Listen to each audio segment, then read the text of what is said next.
les comètes, j'espère que vous allez bien. Aujourd'hui on se retrouve pour la première partie du bilan de printemps. Oui, je suis un peu en train de rattraper tous mes bilans de saison en même temps, c'est assez chaotique. Avant que la vidéo ne commence, n'oubliez pas de vous abonner, de liker, commenter et partager, et surtout d'activer la cloche pour être au courant de toutes les vidéos qui vont sortir après. Alors ma première lecture du printemps, c'était Cher connard de Virginie Despentes. Je sais pas si on dit Despentes ou Despentes. Et je sais pas trop comment vous expliquer ce livre, parce que en fait, c'est pas que j'ai pas accroché, c'est juste, enfin, je le trouve très intéressant, mais je saurais pas donner mon avis, je sais pas si j'aime bien, ou si j'aime pas, ou si je suis un peu perdue entre les deux. Alors là, on est sur un roman épistolaire, et en fait, c'est à l'aube du coronavirus, et on est en plein MeToo. On va suivre une correspondance entre Rebecca, qui est une ancienne actrice, et Oscar, un auteur à succès, qui a été récemment accusé de harcèlement par son ancienne attachée de presse. Et en fait, l'histoire commence quand Oscar fait une mauvaise presse à Rebecca, qui est une actrice à la retraite. Il la dénigre physiquement, sur le plan professionnel aussi, et en fait, elle tombe sur la revue. Et du coup, elle décide de lui envoyer une lettre dans laquelle elle le démonte littéralement. Et de là s'engage une correspondance entre les deux, entre Oscar et Rebecca. Oscar, en fait, au début, quand il reçoit la lettre, il s'y attendait pas. Il commence un peu à perdre ses coronesses. Du coup, il lui répond, enfin, il s'excuse pas, il me semble qu'il s'excuse pas immédiatement. Il reconnaît que ce qu'il a fait, c'était pas bien. Il commence à justifier un peu son mauvais tempérament, tout ça. En fait, il justifie un petit peu son article en disant que oui, en ce moment, il est un peu stressé, enfin, il est pas stressé, mais il est sous pression à cause de son boulot, les accusations que son attaché de presse fait contre lui. Et du coup, comme on est en plein dans le confinement, ils commencent à se raconter un peu leur vie, ils échangent et tout. En fait, je trouve que le contenu, il était intéressant. Juste que, en fait, j'ai pas compris l'histoire. Je sais pas comment expliquer. Je sais pas comment expliquer. En fait, leurs échanges, ils étaient riches en informations. Enfin, on sentait qu'il y avait de la profondeur dans ce qu'ils disaient dans leurs échanges. Mais au final, j'arrive toujours pas à comprendre si elle est de son côté ou si elle est du côté de l'attachée de presse, je sais plus comment elle s'appelle, Zoé, qui bah, du coup, elle vit un enfer parce que en fait, quand elle a porté plainte contre Oscar pour harcèlement, bah en fait elle s'est pris une vague de haine par tous les pas les fachos, c'est pas fachos qu'on dit, comment on dit déjà, les machos, pardon. Waouh. Du coup elle a extrêmement souffert de ça, sauf qu'elle a parlé à personne, elle se confiait pas étant donné que déjà on était en confinement, donc il n'y avait pas vraiment d'échange. Donc c'est un peu cette histoire, je sais pas si j'ai bien résumé. En fait moi j'arrive pas à savoir si j'ai aimé, parce qu'en fait je comprends pas les points de vue des personnages. J'ai l'impression que la seule chose que Oscar il regrette vraiment, c'est de s'être fait prendre. J'arrive pas à avoir de la peine pour lui. J'arrive pas. Même s'il a fait des démarches pour essayer de s'excuser auprès de Zoé, je sais pas. Personnellement, j'ai pas trop accroché. Madame Despentes, si jamais vous passez par là, faut pas trop m'en vouloir. Hein. J'ai juste pas trop compris. Voilà. Ensuite, j'ai lu Pour l'amour d'Elena de Yasmina Khadra. Alors, dans cette histoire, on est dans un village au fin fond du Mexique et on se concentre sur le personnage de Diego, qui est un adolescent. Il tourne un petit peu autour d'une jeune femme, enfin d'une jeune fille de son âge qui s'appelle Elena. Et en fait, tout le monde les connaît un petit peu, tout le monde dit que plus tard ils vont se marier, c'est un peu le couple plus goal du village quoi. Sauf qu'un soir, quand Elena et Diego sont tous les deux ensemble dans un coin un peu reculé de la soirée, d'une soirée, Elena subit un V sous les yeux de Diego qui en fait ne peut rien, enfin ne fait rien, ne peut rien faire parce que l'homme menace Diego avec une arme. Donc l'action se passe et en fait quand l'homme part, Diego essaie de rassurer Elena, de faire ce qu'il peut, sauf que du coup elle lui en veut, donc lui aussi il s'en veut, et en fait le lendemain on apprend que Elena est partie. On sait pas où elle est partie, tout le monde cherche Elena, tout le monde se dit où est-ce qu'elle est passée, est-ce qu'elle est partie de son plein gré ou pas. Et bah, Diego se lance à sa poursuite avec son cousin, avec le cousin de Diego, pas le cousin d'Elena. Donc il se lance à sa recherche et en fait il a amené à intégrer des cartels mexicains. Voilà, je vous laisse avec la suite. Moi qui ne suis pas une grande fan des histoires de gangs, tout ça, j'ai adoré ce bouquin parce que en fait y a rien qui est glorifié.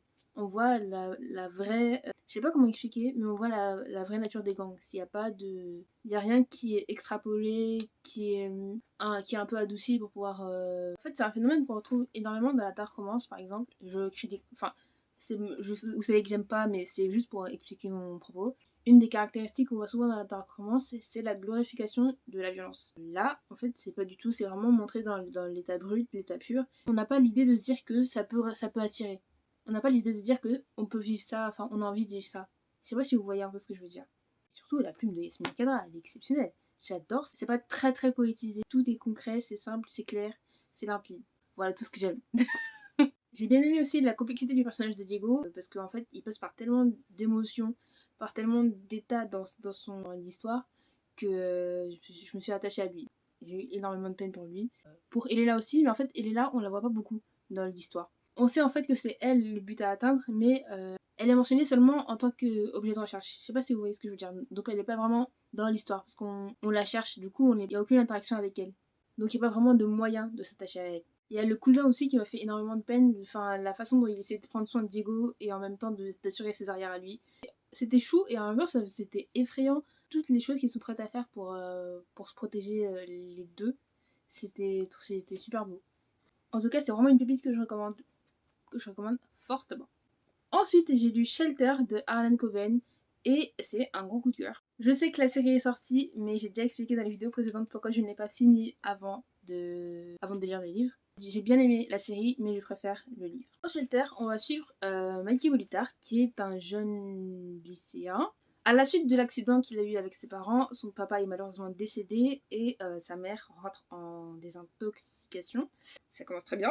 Et en fait, il doit aller vivre chez son oncle, il doit se créer une nouvelle vie. Sauf que dans le quartier où il y a une maison pas très loin qui est réputée pour être hantée par une femme chauve-souris. Donc c'est réputé pour être une légende, sauf que lui, quand il passe devant la maison, il voit une femme avec de longs cheveux blancs, un peu la caricature de la sorcière. Sauf que cette femme, elle l'appelle, elle lui dit ton père n'est pas mort. Donc lui, il se dit qu'est-ce que tu me racontes? Et en parallèle, il intègre un nouveau lycée dans lequel il fait la rencontre de Emma, Spoon et Ashley. Il se prend un peu d'Ashley au début, sauf que en fait, au bout d'une semaine, elle disparaît. Il comprend pas pourquoi. Donc avec ses deux nouveaux potes, Spoon et Emma, il va enquêter sur l'affaire, sur la disparition d'Ashley et la femme chauve-souris. J'ai vraiment adoré cette histoire. Je trouve que la plume de l'auteur, elle est très sobre, mais ça n'enlève rien à la richesse de l'histoire.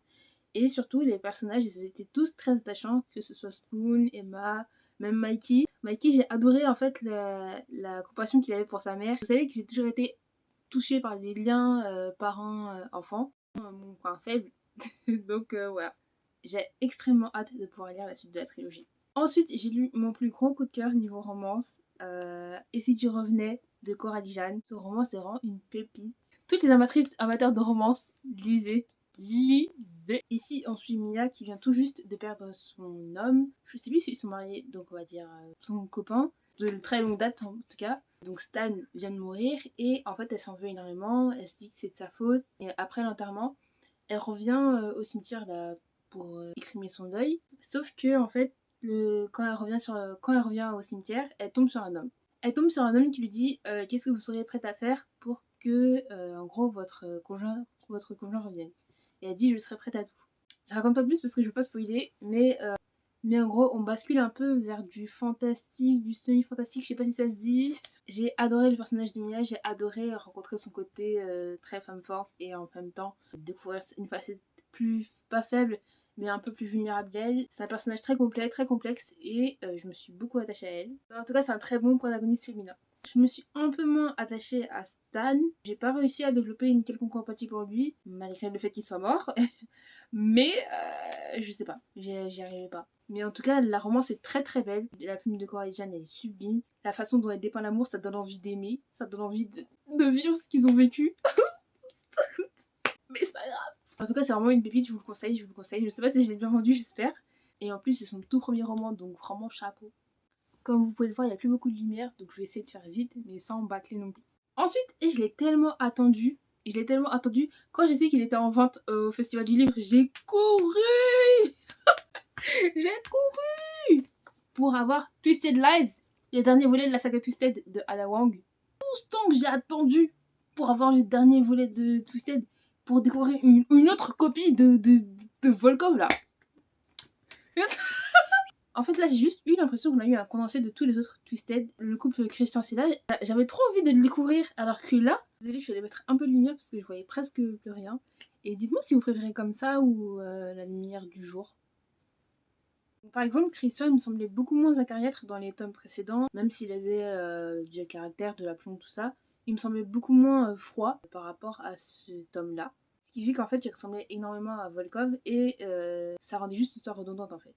Je me suis pas non plus hyper attachée à Stella parce qu'en fait, elle arrêtait pas d'être objectisée et à chaque fois, elle ramenait à son physique. J'avais l'impression que elle était décrite de façon superficielle à chaque fois. Et les rares fois où on creuse un petit peu, c'était pour décrire un aspect fragile de sa personnalité. C'est tout en fait. Il y a eu un seul moment où elle s'est vraiment affirmée face à ses parents et c'est un des moments que j'ai préféré par rapport à son métier qui est influenceuse. Par contre, j'aurais aimé qu'on puisse trouver un autre moyen pour elle de réussir à avoir son objectif sans pour autant passer par la case il me faut un milliardaire quoi. Elle a vraiment tout le potentiel pour. Par contre, il y a un point qui m'a énormément perturbée, c'est la façon dont Christian il a rencontré Stella. Surtout le fait qu'il la suivi déjà avant. En fait, c'est surtout la similitude entre ses comportements à lui et celui du harceleur de Stella. En fait, il avait une façon de parler d'elle un peu comme si c'était une proie et que lui il était les chasseurs. Il y a carrément des moments où je me suis demandé si c'était pas lui le harceleur, mais juste il avait un problème psychologique et il s'en rendait pas compte. J'avoue, ça serait tabou pendant très grand vrai. Voilà, je suis assez déçue de finir cette saga sur une note négative, mais bon, ça reste quand même une bonne saga et c'était une bonne expérience. Et pour finir la première partie de ce bilan de printemps, je vais vous présenter cette duologie de Fumiya Hayashi, qui est une romance en manga. Ça faisait tellement longtemps que j'avais pas lu de manga, mais en fait, dès que tu relis, ça revient comme le vélo en fait.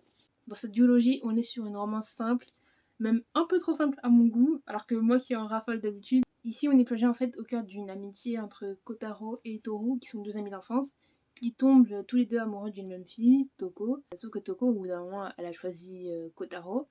Et donc quand les deux se sont mis ensemble, Toru il s'est un peu éloigné, jusqu'à qu'ils n'ont plus entendu parler de lui. Et aujourd'hui, ils vivent leur meilleure vie, ils sont mariés, sauf qu'il y a une rencontre qu'ils vont faire qui va un peu les chambouler et les ramener dans le passé. J'espère que j'ai bien résumé parce que c'est un peu complexe à expliquer. Ce que j'ai bien aimé dans cette histoire, c'est qu'on a vraiment abordé les trois points de vue. On n'a pas abordé juste le couple ou la personne qui est mise de côté, on a vraiment les trois points de vue. Donc on arrive à se mettre à la place de chacun des personnages sans pour autant les juger. Par contre l'histoire est très très courte donc c'est un peu difficile de s'attacher, même si on a de l'empathie pour eux, c'est un peu compliqué d'établir des liens avec eux.